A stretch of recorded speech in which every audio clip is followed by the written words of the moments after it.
The Persephone Foundation, Timeline Archives, Timeline number 011, Alexander Goes West. This particular timeline, we took 3, you might call, snapshots of. The first one you see now is of the Roman League at its height. In this timeline, Alexander loses the Battle of Issus and manages to negotiate peace with Darius III. The Macedonians keep Western Anatolia, are guaranteed independence of the Ionian city-states. Alexander, still thirsting for conquest, hears about the Atlantic and wishes to march there himself. He launches a campaign through Illyria and Dacia, subjugating the locals, and then north from the Greek colonies in Italy. The Romans put up a good fight and secure a few victories, but they ultimately fall to the Macedonians. Alexander's armies stop at the Alps and then turn against the Carthaginians.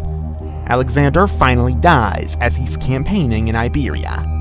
After his death, Alexander's empire is effectively split between his generals. The generals in Asia Minor, who have been taking advantage of the Persian Empire's disintegration, begin to wage war against one another and Macedon under Meleager and Philip III. Perdiccas wants Alexander IV, born of an Etruscan woman, to rule. Perdiccas' base of support is in Magna Graecia. Ptolemy, who secured Carthage for himself, gets into a war with Perdiccas in Magna Graecia over Sicily. Perdiccas eventually gets Ptolemy on his side. Ptolemy will back Alexander IV's claim in exchange for having Carthaginian Sicily and Massalia under his rule when the dust settles. It never does. Hellenistic kingdoms are established in Italy, Illyria, Dacia, Carthage, and Asia Minor in addition to the traditional Greek world. The Persian Empire from Mesopotamia eastward comes under the rule of native kings, and the Babylonians and Assyrians come back. A constant state of low-level warfare dominates the Mediterranean, as different kings need to establish their legitimacy through conquest. Perdiccas' Italy erupts into civil war when he dies in the 320s BCE, as the Romans wanted to assert their independence and disliked being ruled by Etruscan aristocracy. The Macedonians saw little difference between the Etruscans and the Romans. With assistance from Ptolemaic Carthage in exchange for Magna Graecia, the Romans successfully oust the Hellenistic dynasty ruling over them and begin their own conquest spree. The Romans have inherited the Hellenistic idea of guaranteeing Greek autonomy from the Macedonians and intend to take advantage of the crises in the east. They see themselves, like the Macedonians and Athenians before them, as protectors of the civilized, that is to say, Greek, world, and set out to establish the Roman League. The first Roman target is Illyria, which falls to them at around 280 BCE. They move on to the rest of the Greek world. They eventually establish hegemony over the Greek city-states up to the coast of Asia Minor. Macedon itself falls into the Roman sphere.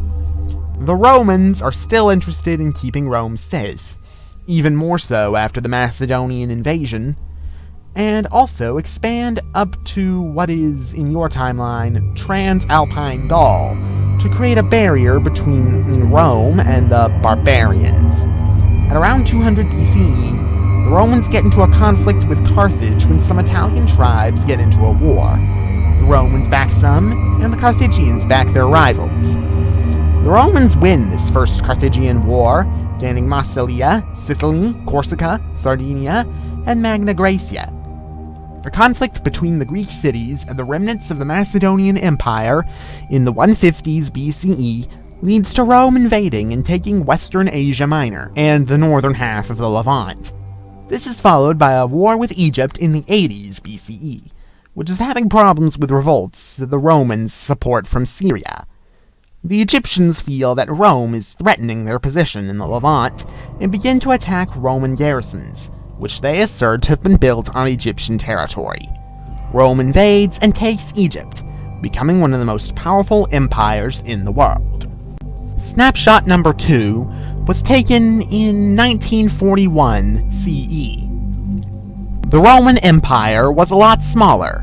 It never included the British Isles or the Iberian Peninsula for more than a generation. It was also a lot more Greek, and Roman culture was more about money than military gain.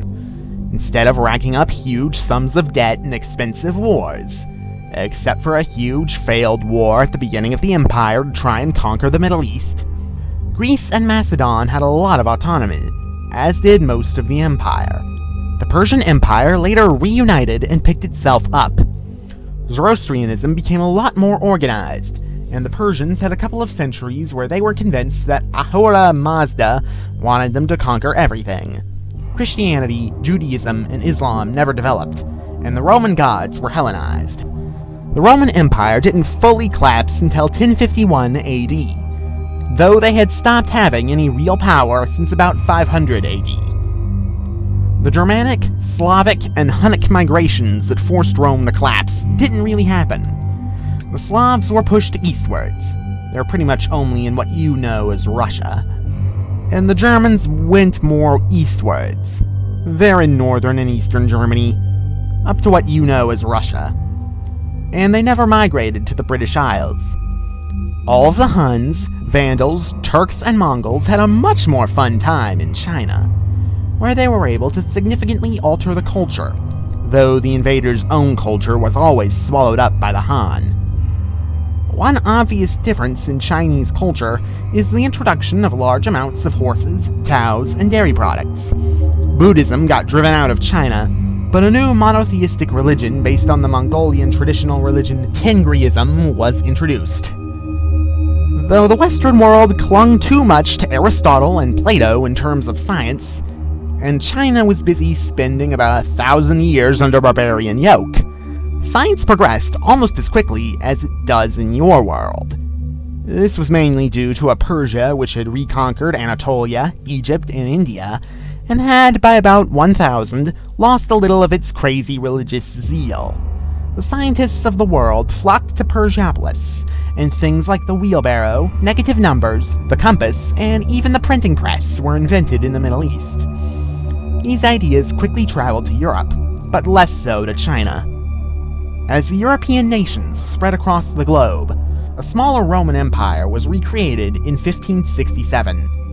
5 imperial powers arose: the Romans, the Greeks, finally dismantling Persia as the world's premier power, but not destroying it completely as Alexander would have. The Macedonians, the weakest of the powers and struggling to keep up with the others. Prediine, Britain, but without much Roman or Germanic influence, similar to Wales in culture.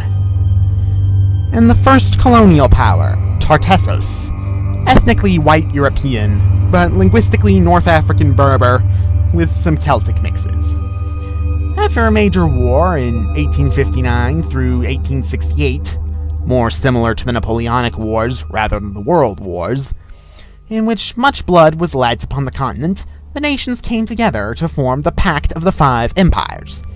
The current enemies of the Pact are the Radicals. Hesperia revolted during the war, and formed a secular authoritarian dictatorship.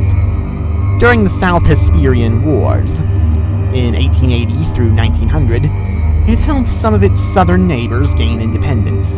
Persia, Armenia, and Khiva, Russia, have all also had similar revolutions since 1900. Increasingly, the Radicals and the Pact of the Five have seemed to be on the verge of war. Now Sina, China, the massive nation of the East, is under a radical-backed revolt. The Pact has intervened to prevent the Radicals from gaining the upper hand. No one is really worried about the possibility of war. Nuclear weapons haven't been invented yet, and everyone is convinced they can win. The third and final snapshot was taken in 1945. The Siamese Civil War has ended with most of the country under radical control.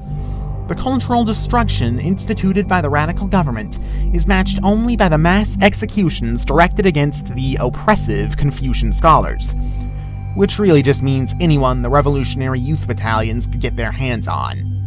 the Luang dynasty survives in the south, propped up by packed bayonets, and is making loud noises about reclaiming the rest of Sina. But while one war has ended, the great powers of the world are preparing for one great confrontation. In southern Africa, a radical white intelligentsia has succeeded in overthrowing the Roman administration there with Hesperian arms.